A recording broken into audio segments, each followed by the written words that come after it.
Howdy everybody, and we're going to be doing the review for the XM-1. We're going to be continuing on doing the top tier reviews for all of the top tier premium vehicles, and now it's the XM-1s.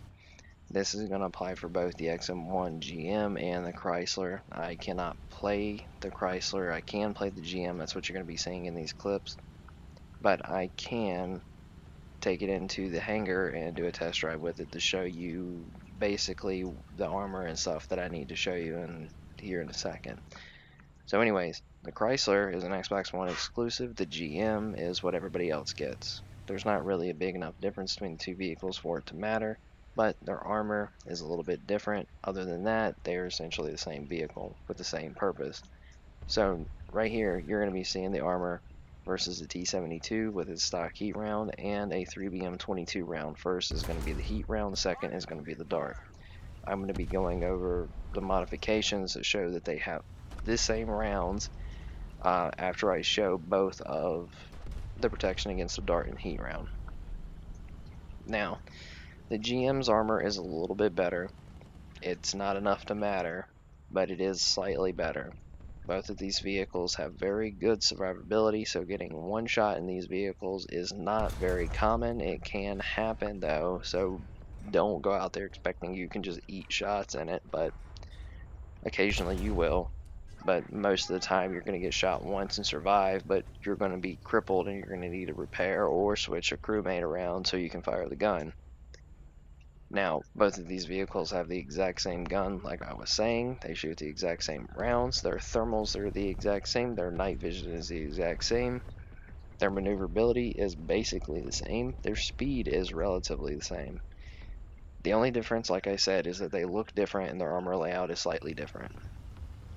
The Chrysler's armor being a little bit worse, though, the upper plate still can cause ricochets, mainly with heat rounds. Don't test it, don't actually expect it to work, but it seems like the Chrysler's upper plate is more likely to ricochet a round off of it than the GM's. Now, the one cool thing that the GM can do that the Chrysler cannot is its hydromatic suspension. It can manipulate it to give itself more gun depression on certain angles, which is really cool. I just recently found that out, and I've had this thing forever. I did not know it had it up until literally 2 weeks ago. And if you're watching this on the 18th and you know how long this thing has been out in the game, you would see if you knew it, then damn. I have used all the other vehicles with hydromatic suspensions, and I did not know this one had it. Anyways, it's not really that big of a deal that the Chrysler doesn't have it. It still makes it they're still very good tanks. They're still very capable tanks. They're very good grinding vehicles, but out of the two, I don't really see the reason why the GM is a 9.3 and the Chrysler is a 9.0. It might be because of the GM being for everyone else and then the Chrysler only being for Xbox, and maybe the stats are a little bit less, and that could be the reason. I don't think there's that much of a difference between the two vehicles.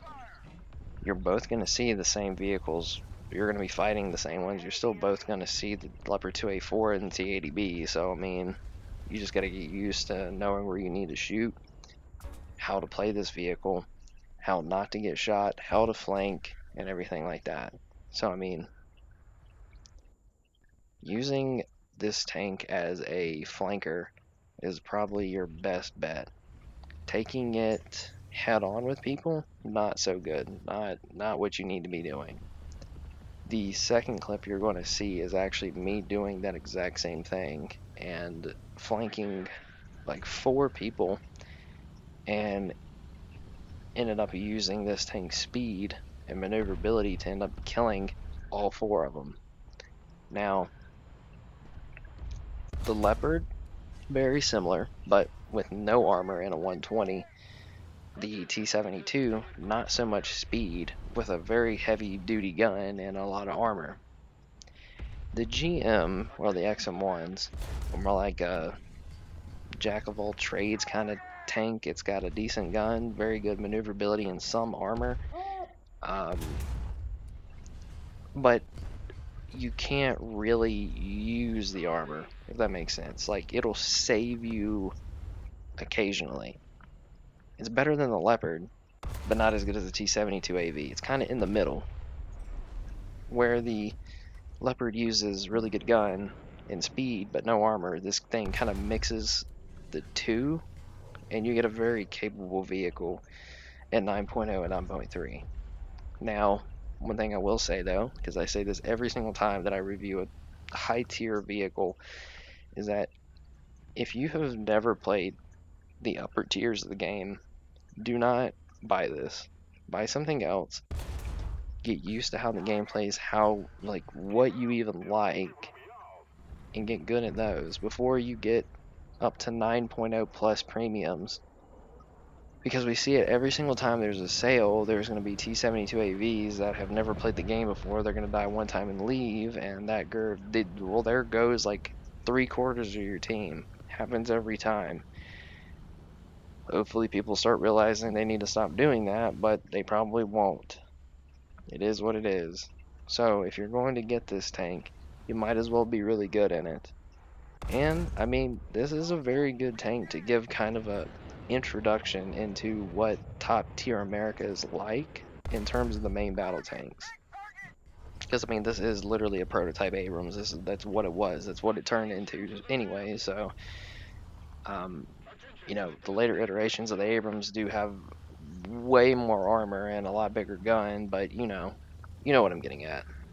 Now, in this clip, like I said, you're going to see me start flanking most of the team. This is a one flag map, so everybody's pushed to that side. So is most of my team. They're kind of in a stalemate there in the middle around the flag, and there are plenty of people sitting back able to shoot down on them, and they can't really move anywhere. So I decided I was going to go around using this thing being able to be as fast as it is, and just so happened that I had a helicopter that was going to go over top of them, and pretty much at the same time that I was going to get in behind these guys.